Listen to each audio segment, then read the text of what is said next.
As relações diplomáticas entre Brasil e Estados Unidos estão ficando extremamente comprometidas. Tivemos a revogação do visto do Alexandre de Moraes, membros ali da sua família e de outras autoridades brasileiras, e segundo informações do Departamento de Estado dos Estados Unidos, a partir de fontes que estão nos Estados Unidos, que apoiam o governo Bolsonaro, isso é somente o começo.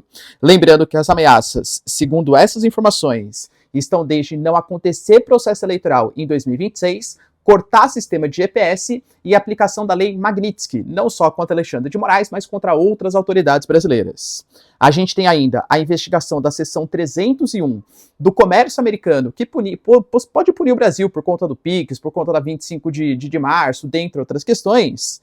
E o Trump ainda considerando, não só contra o Brasil, mas contra todo esse contexto geopolítico, que os BRICS vão acabar, que os países estão com medo de continuar por conta das suas ameaças de taxações e possíveis punições contra membros dessa organização.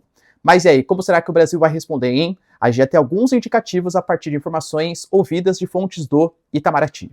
Falar um pouquinho também, galera, sobre a inteligência dos Estados Unidos, que a partir da Tulsi Gabbard coloca que o governo Obama vai ser punido por conta de falsificações ou alegações falsas sobre suposta interferência da Rússia no processo eleitoral em 2016 que elegeu o governo Trump, enquanto temos também um ataque muito bem sucedido da Ucrânia contra a Rússia, só que dessa vez a partir da inteligência, a partir da Gazprom, que é a principal estatal de petróleo e gás dos russos. O que será que aconteceu, hein? Para finalizar, pessoal, falar um pouquinho também sobre um encontro que pode acontecer na China no dia 3 de setembro entre Putin, Xi Jinping e Trump, que coincidentemente é quando acabam os 50 dias para estabelecimento de um cessar-fogo pela Rússia, e também a polêmica construção de uma mega barragem da China na região do Tibete, que pode abalar ainda mais as relações entre China e Índia. Se vocês querem entender um pouco mais sobre esses assuntos, e muito mais também sobre geografia, geopolítica, atualidades, política, polêmicas, enfim, tudo para você se manter sempre bem atualizado, já se inscreve no canal, deixa o like e compartilha esse vídeo, que o Ricardo conta muito com a sua ajuda. Belezinha? Pessoal, para quem não sabe, a Nomad é parceiraça aqui do canal, e nesse momento que o IOF voltou para 3,5%, eles estão oferecendo a oportunidade para você, mas juro, tá? É só até o dia 21 que esse cupom vale, e é por número limitado, Ricardo volta, você tem 3,5% de cashback, ou seja, você faz suas compras, claro, pessoal, isso é limitado a $50, tá? E a Nomad paga a diferença do IOF, é 3,5%, você ganha 3,5% de cashback. Corre! Abre sua conta, caso você queira um momento de tensão global, diversificar suas posições, dolarizar parte do seu patrimônio, galera. Faça isso com a Nomad, que é a maior e melhor conta internacional do Brasil, mais de 3 milhões de usuários totalmente satisfeitos, inclusive, tá? Eu sou um deles que vou dolarizando parte do meu patrimônio. Tenho viagem internacional marcada, galera, já compro os dólares antes, porque em momentos de tensão, para mim, né? Prefiro comprar quando o dólar está no momento mais baixo, frente ao passado recente histórico. E a Nomad aceita em mais de 180 países, é muito simples, rápido, no mesmo dia você abre sua conta e tal, faz a transferência para ter aí, né, algum tipo de diversificação maior em moedas. Lembrando que você pode ter acesso também ao Nomad Explorer, que é o cartão de crédito da Nomad, que dá vários benefícios, como cashback em dólar, te dá a possibilidade de você ganhar pontos. E trocar esses pontos sem que esses pontos não expirem, para eu que sou esquecido é sensacional, além de ter acesso a vários benefícios como o Nomad Lounge, que é a sala VIP da Nomad em suas viagens internacionais. Tamo junto? Então, ó, QR Code aqui na tela, cupom Ricardo Volta, corre que é só até o dia 21, hein, galera? Tá acabando, tá? Tá acabando. Então, bora lá pro vídeo, ó. Como eu trouxe para vocês na introdução, a gente teve a revogação do visto do Alexandre de Moraes e de membros ali da sua família e outras autoridades brasileiras, a partir de decisão do Marco Rubio. Marco Rubio falou sobre isso. Além disso, considera a aplicação da lei Magnitsky. Para quem não sabe, a lei Magnitsky, ela foi criada, na verdade ela foi sancionada pelo Obama em 2012, fazendo referência a um ex-advogado russo, que denunciou uma série de escândalos de corrupção na Rússia. Ele foi preso e morreu na prisão. Aí, os Estados Unidos criaram essa lei para punir pessoas que, segundo o julgamento dos Estados Unidos, que não estejam nos Estados Unidos, claro, estejam atuando contra os interesses ou contra os Estados Unidos, enxergam como a melhor visão de mundo, a democracia, respeito aos direitos humanos, liberdades individuais, pelo julgamento americano, claro. Inicialmente, era só para punir membros do governo da Rússia ou oligarcas russos, mas quanto mais foi passando o tempo, a gente teve interferências em outros países. Hong Kong, Turquia, organismos internacionais, punições, por exemplo, contra o chefe do TPI por ter punido o Benjamin Netanyahu. Então os americanos começaram a punir outras pessoas ou outros países que não sejam os russos. Caso a lei Magnitsky seja aplicada contra o Alexandre de Moraes, isso transforma ele num pária, no sentido assim, né, que vai ficar excluído do sistema financeiro internacional. Ele pode ter uma série de fiscalizações com maneira de evitar contornar essas sanções. Ele não pode receber pelo sistema de o Google Pay, por exemplo, o WhatsApp Pay. Ele pode ter bloqueio de contas, por exemplo, de empresas que estejam sediadas nos Estados Unidos. Então ele vai ter dificuldade de se consolidar como cidadão cosmopolita, né, como cidadão do mundo. Professor, essa lei vai ser aplicada? Olha, é muito difícil a gente saber, mas pelas informações que estão sendo divulgadas pelo próprio Marco Rubio, sim, está se cogitando a aplicação não só contra Alexandre de Moraes, mas contra outras autoridades do governo brasileiro.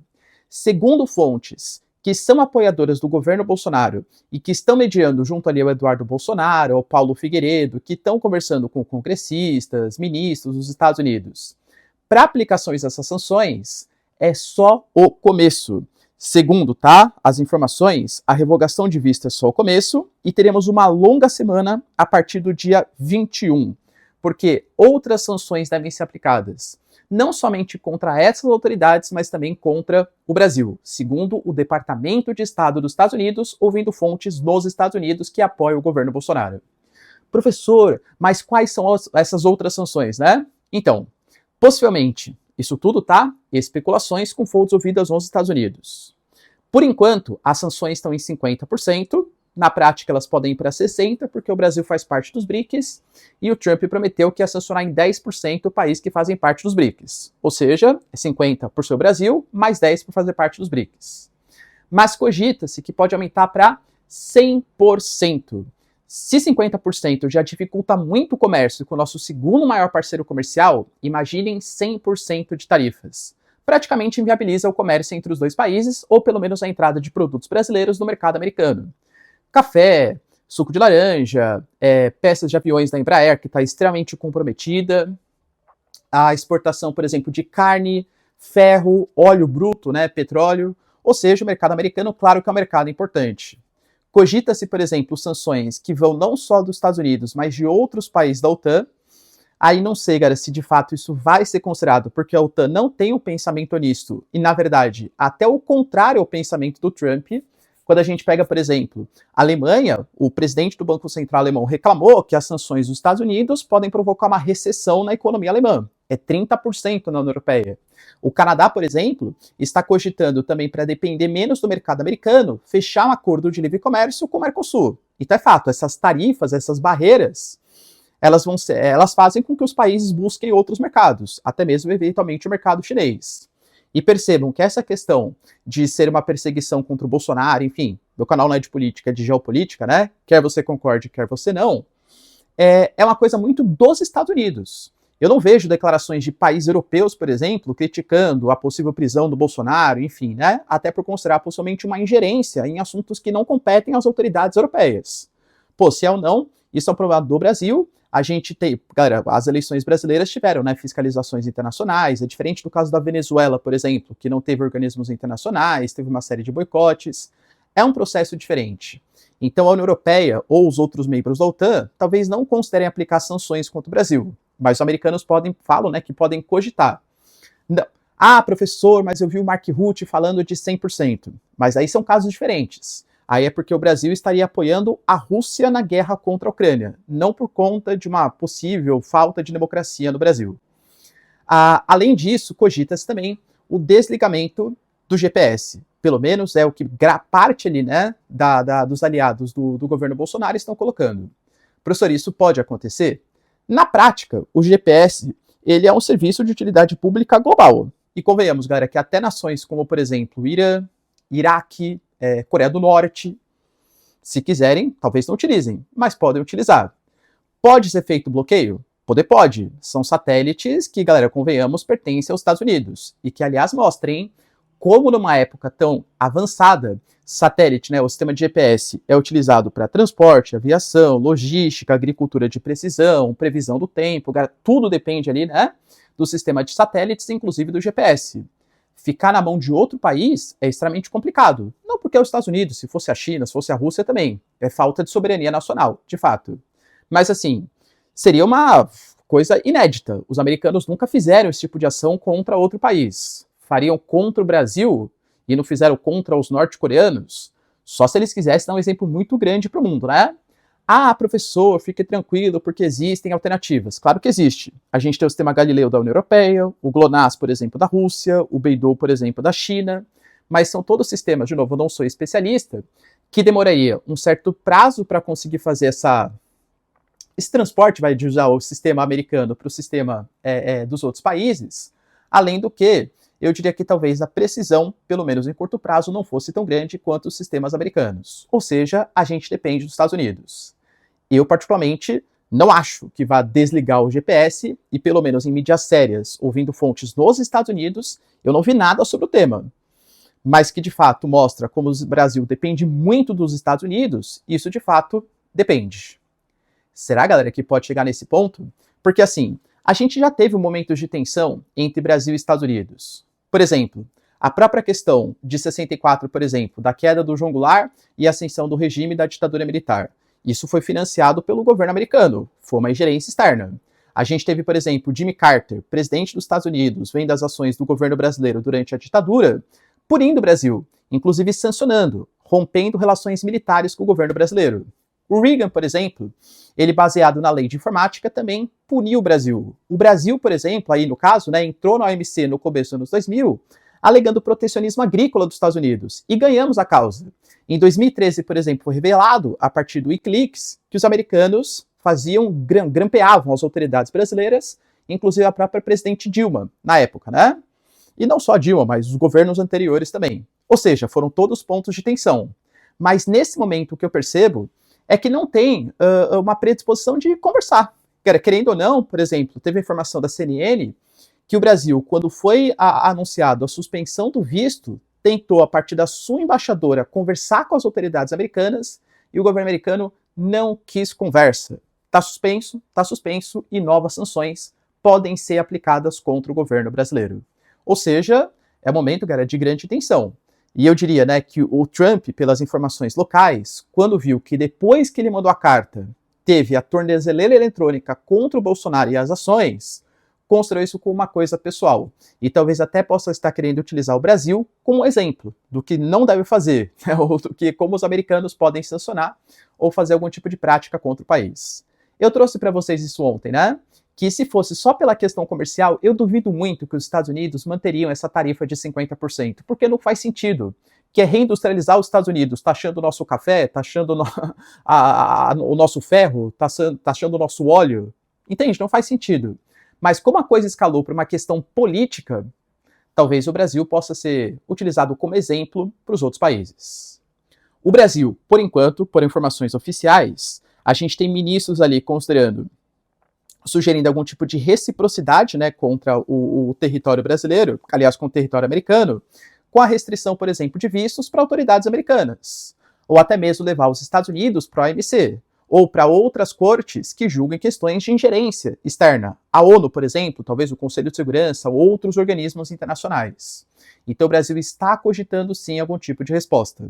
Lembrando que, além dessas possíveis retaliações americanas, o Brasil ainda está sendo investigado pela questão do comércio, na seção 301, por algumas práticas ou ilegais ou não éticas, segundo o governo americano. Por exemplo, o PIX, que vem atrapalhando, segundo o governo americano, né?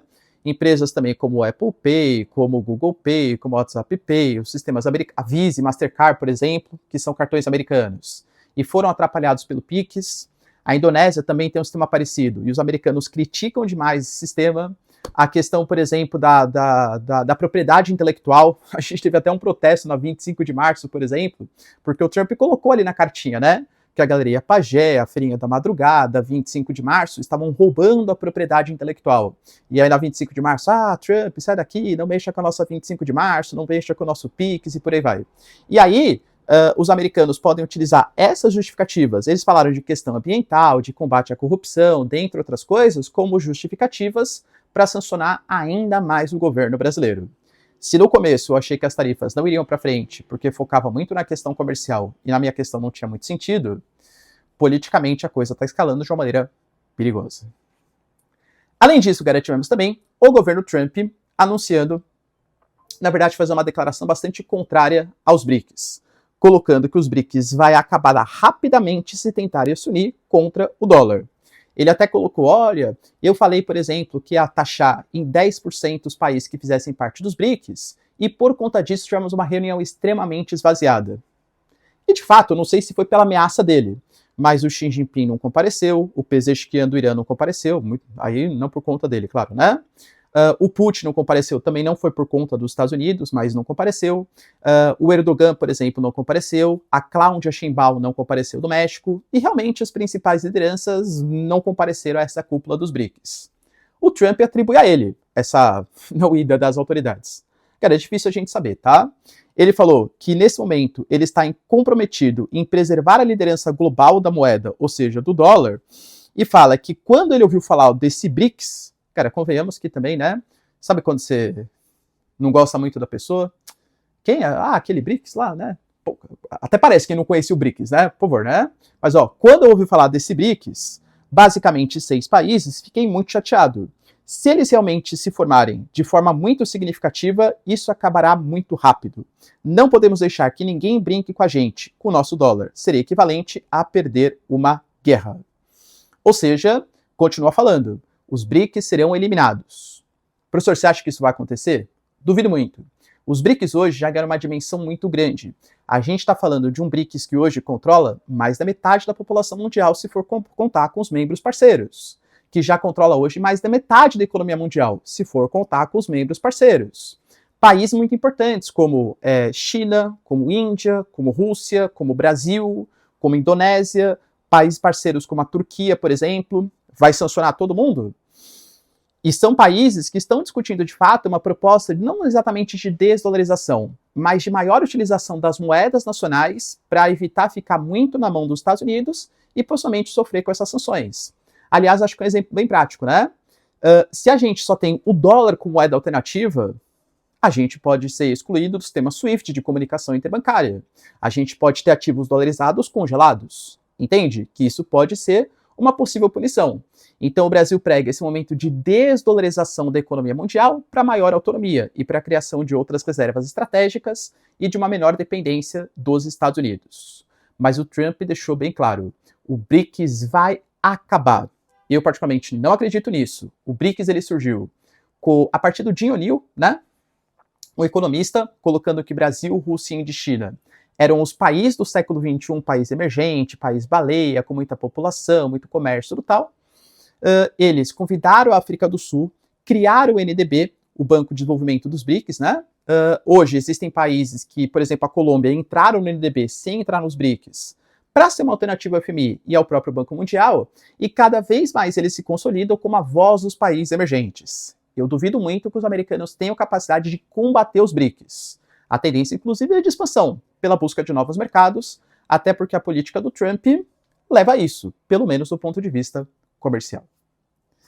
A gente teve também, pessoal, notícias importantes da inteligência dos Estados Unidos por meio da Tulsi Gabbard, que, lembrando, é uma mulher polêmica, vamos entender já o porquê, colocando que nas eleições de 2016, não sei se vocês já acompanhavam política, enfim, mas foi uma eleição entre a Hillary Clinton e o Trump. O Trump ele saiu vencedor, muito por conta do sistema eleitoral americano, do sistema de colégio eleitoral, delegados e tal, apesar da Hillary Clinton ter tido mais votos. Foi uma eleição bastante disputada entre essas duas figuras.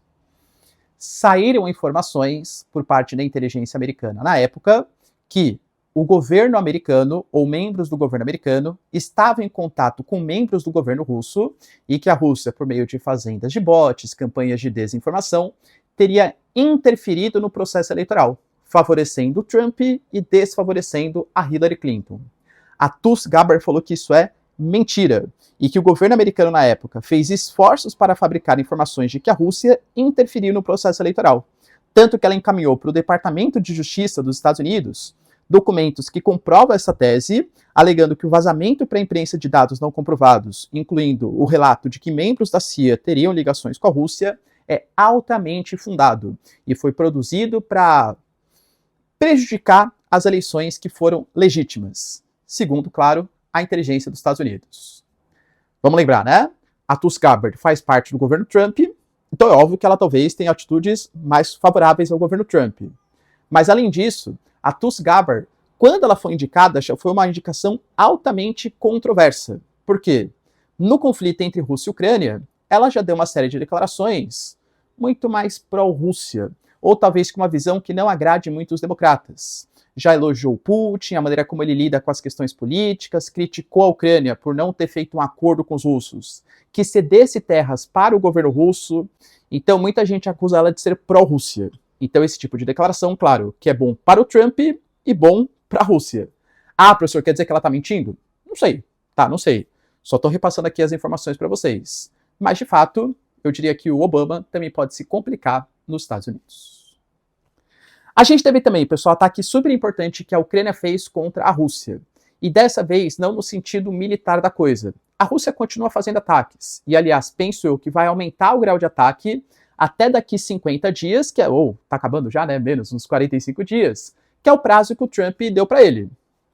A gente teve ataque com 25 mísseis, 400 drones que foram feitos pela Rússia, e a Rússia até fala de uma nova ofensiva com 160 mil militares para avançar nos territórios ucranianos.